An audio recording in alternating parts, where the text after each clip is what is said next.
Baik, kita akan masuk ke tipe eksperimen yang pertama, yaitu adalah exploratory in-depth interview, atau juga ini asal katanya dari explore ya. Ada juga yang mengistilahkan bukan exploratory, bukan in-depth, tapi juga istilahnya adalah generative interview. Generative interview adalah kita berusaha untuk mengenerate banyak informasi dari responden kita. Nah, jadi ini penjelasan awalnya apa itu exploratory interview. Exploratory interview adalah interview yang berlangsung dalam format one on one, yaitu antara satu responden dengan satu interviewer gitu ya. Walaupun nanti saya jelaskan juga bahwa si interviewernya ini tidak harus sendiri gitu ya. Tapi di sini hanya untuk membedakan bahwa ini berbeda dengan FGD. Jadi kalau FGD itu di mana kita mengundang banyak responden sekaligus gitu ya. Di sini kita hanya mengundang satu responden pada pada saat yang sama, pada waktu yang sama gitu ya. Jadi kita tidak mempertemukan responden yang satu dengan responden yang lain. Si interviewingnya ini, responden kita ini kita perlakukan sebagai expert gitu ya.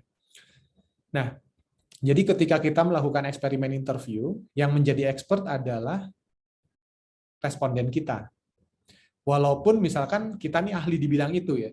Misalkan kita ahli di bidang katakanlah jaminan keuangan misalkan ya, social security misalkan kita ahlinya nih karena kita orang BPJS TK gitu. Tapi ketika kita menginterview, mengapa kok dia nggak suka social security, kenapa kok dia menganggap social security itu adalah sebagai beban bukan sebagai jaminan buat mereka dan lain sebagainya, itu yang jadi expertnya adalah mereka. Kita adalah sebagai orang yang belajar dari pelanggan kita gitu ya, bukan sebaliknya. Jadi jangan sampai pada saat interview ini justru kita yang ngasih tahu mereka, oh pandangan Bapak ini salah gitu. Jangan sampai seperti itu. Tapi ketika mereka sebagai expert, maka dan kita sebagai learners atau kita sebagai pembelajar, maka ketika mindset mereka nggak sesuai dengan yang kita harapkan atau kita duga sebelumnya, berikutnya adalah kita nanya, oh pandangan Bapak seperti itu ya. Kalau boleh tahu kenapa Pak Bapak punya pandangan seperti itu? Nah kita itu sudut pandangnya sebagai learners bukan sebagai expert. Tujuannya yaitu ini mendapatkan gambaran kebutuhan dari customer kita. Ini adalah salah satu cara yang sangat baik untuk mendapatkan data yang sangat kaya, sangat beragam. Jadi bedanya generative interview dengan survei adalah kita cenderung mengikuti pembicaraan dari customer kita. Jadi ketika customer ngomong A, kita ngomongin ke sana gitu ya, walaupun memang masih dalam konteks topik yang memang kita kehendaki. Interview ini kita bisa rekrut, bisa misalkan kita pilih, oh kita mau research soal peserta BPJS-TK yang profilnya seperti ini, ya udah kita lihat dari database, terus kemudian kita panggil, itu adalah interview yang kita rekrut. Atau bisa juga kita intercept gitu ya, misalkan, oh ya udah kita datang aja ke kantor pelayanan, terus kemudian kita pilih beberapa orang yang lagi ngantri, kemudian kita interview, itu juga bisa intercept gitu ya. Jadi kita langsung selak gitu, kita langsung pilih di tempat. Jadi bisa dua cara seperti itu. Nah, ini memungkinkan kita untuk dapat masuk lebih dalam kepada pemikiran customer kita gitu. Jadi kan selama ini kita nyusun persona, nyusun empathy map itu kan baru dari pikiran kita. Nah, sekarang kita lihat dari sudut sebaliknya nih, dari sisi sebaliknya, dari kepala mereka, dari pikiran mereka, dari perasaan mereka itu seperti apa sih gitu. Caranya dengan in-depth interview ini. Nah, ini tadi yang saya sudah sempat singgung sebelumnya, ada beberapa ciri khas gitu ya, beberapa ciri khas. Kalau yang ekstrimnya ini kita bisa bandingkan antara interview, exploratory atau generatif tadi dengan survei. Bedanya apa? Kalau interview itu yang kita inginkan dari responden itu adalah mereka menceritakan soal proses yang dia alami, kebutuhan yang dia miliki, keinginan yang dia miliki, permasalahan yang dia hadapi, segala macam. Termasuk bagaimana mereka mengatasi atau menghadapi situasi itu. Jadi mereka bercerita. Sementara kalau survei itu adalah evaluatif ya sifatnya. Kalau di sini kan generatif. Generatif itu maksudnya adalah kita berusaha untuk mendapatkan informasi sebanyak mungkin dari mereka. Sementara kalau survei ini sifatnya evaluatif. Kita ingin mengevaluasi gitu ya berdasarkan jawaban-jawaban yang mereka sampaikan. Jadi di sini polanya adalah mereka menjawab pertanyaan. Mereka tidak menjawab selain apa yang ditanyakan gitu ya. Sementara kalau di sini adalah tujuannya mereka cerita sebanyak mungkin. Kalau perlu tanpa kita tanya mereka udah cerita sendiri gitu. Itu jauh lebih baik dibandingkan mereka hanya menjawab apa yang kita tanyakan. Untuk dapat mencapai ini, Gimana caranya adalah kita menggunakan ini, menggunakan jenis pertanyaan yang open-ended dan juga serial questions. Maksudnya apa? Open-ended itu adalah pertanyaan yang jawabannya tidak terbatas. Jadi pertanyaan, kalau bahasa Indonesia tuh apakah gitu ya, itu tuh close-ended questions. Karena apakah itu jawabannya adalah ya atau tidak. Kalau di bahasa Inggrisnya itu adalah do you atau did you atau are you, itu adalah close-ended questions. Sementara open-ended questions itu sangat baik diawali dengan apa, mengapa, bagaimana gitu ya. Termasuk juga kapan, di mana, dan siapa. Itu juga open-ended questions. Jadi kalau di bahasa Inggris ada 5W dan 1H, what, where, when, who, why, sama how, itu adalah open-ended questions. Sementara kalau do you, are you, did you, itu adalah close-ended questions. Dan yang kita pakai di sini adalah open-ended questions. Supaya mereka tidak, istilahnya itu tidak, kita tidak meliding mereka. Kita tidak membatasi mereka. Kita tidak mengarahkan mereka gitu ya. Karena kalau close-ended questions itu pasti sifatnya nanti akan mengarahkan. Misalkan tanya, pelayanan di BPJSTK bagus atau tidak gitu ya. Coba tanyakan itu kepada orang yang ngantri, kepada nasabah BPJSTK. Karena tahu yang nanyanya adalah orang BPJSTK, kemungkinan besar mereka akan jawab, oh pelayanannya udah bagus gitu ya. Karena cenderung dia ingin menyenangkan gitu ya.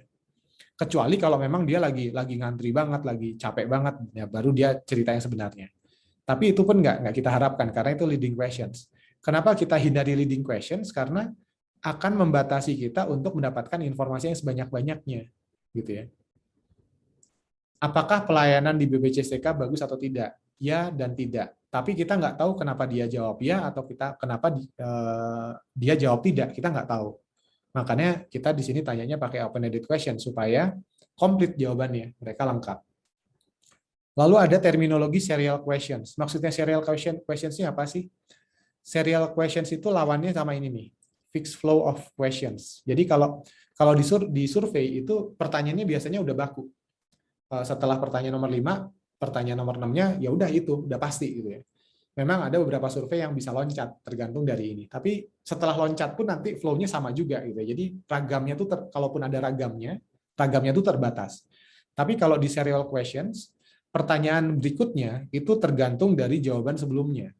Jadi nyambung antara pertanyaan jawaban. Kenapa perlu nyambung? Karena ini sekali lagi, kita ingin mereka bercerita. Kenapa mereka harus bercerita? Karena kita ingin generatif, kita ingin menggali sedalam mungkin gitu ya. Jadi ini juga keywords yang penting, trigger interviewee to tell more. Jadi kita harus mampu untuk memancing responden kita untuk bercerita lebih banyak lagi gitu ya. Misalkan dengan keyword selain permasalahan yang tadi Bapak Ibu sebutkan, apalagi permasalahan yang dihadapi, misalkan kayak gitu. Itu adalah salah satu trigger-trigger. Atau bisa juga kalau kita ingin memperdalam salah satu isu yang mereka sampaikan, kita juga bisa. Tadi Bapak bilang Bapak kesulitan dalam menghubungi customer service. Boleh diceritakan Pak kesulitannya itu bagaimana sih? Nah, itu adalah salah satu cara kita untuk men-trigger mereka untuk cerita lebih banyak lagi. Dan di sini di interview itu yang kita tangkap adalah overall customer response. Sementara kalau di survei itu kita hanya menangkap apa yang mereka sampaikan ke kita, jawabannya gitu. Maksudnya gimana?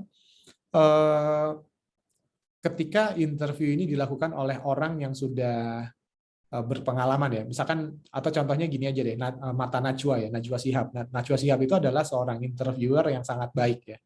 Dia bisa meng-capture tuh, misalkan ketika ditanyakan sesuatu, jawaban dari si tamunya itu jadi nafasnya jadi tidak teratur, nadanya jadi tinggi. Nah, dia meng-capture itu, lalu kemudian jadi dia bisa nangkep bahwa oh ini ada sesuatu di sini, lalu kemudian dia tanya mengenai hal itu.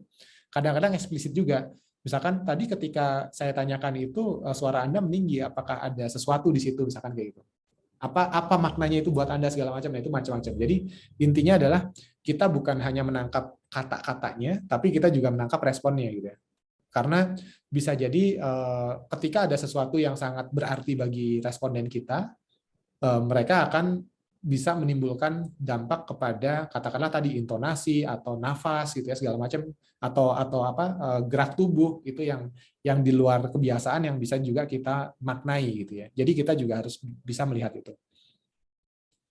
Jadi itu sekilas mengenai exploratory interview, dan ada beberapa pantangan tadi yang saya sudah sebutkan di awal.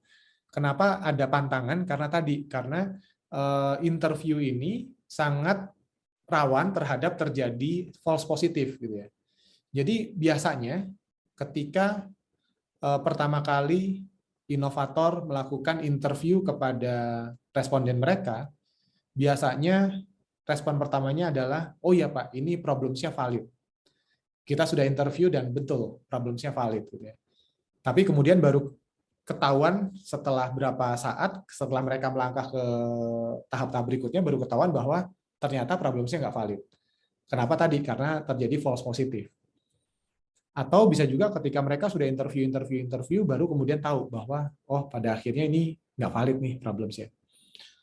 Nah, bagaimana caranya supaya kita terhindar dari itu? Karena kan tujuan kita dua nih. Yang pertama adalah untuk mendapatkan insight dari jawaban mereka semua, dan yang kedua adalah untuk menyimpulkan apakah dari jawaban mereka itu menandai bahwa hipotesis kita itu terhadap mereka betul atau tidak, tervalidasi atau tidak.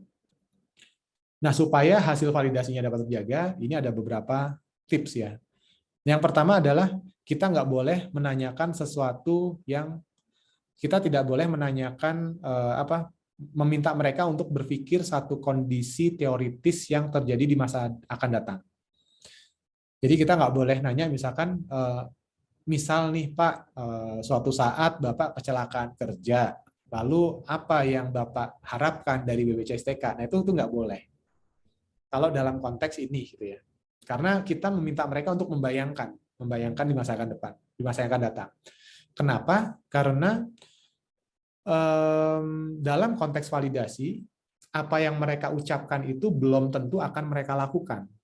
Jadi percuma kita nanya apa yang akan mereka lakukan. Toh pada akhirnya mereka belum tentu akan melakukan itu. Dan yang boleh kita lakukan adalah bertanya sesuatu yang memang sudah terjadi di masa lampau. Mengapa? Karena ini memang betulan sudah mereka lakukan, bukan hanya membayangkan situasi dan bukan hanya bilang bahwa oh saya akan melakukan itu gitu ya.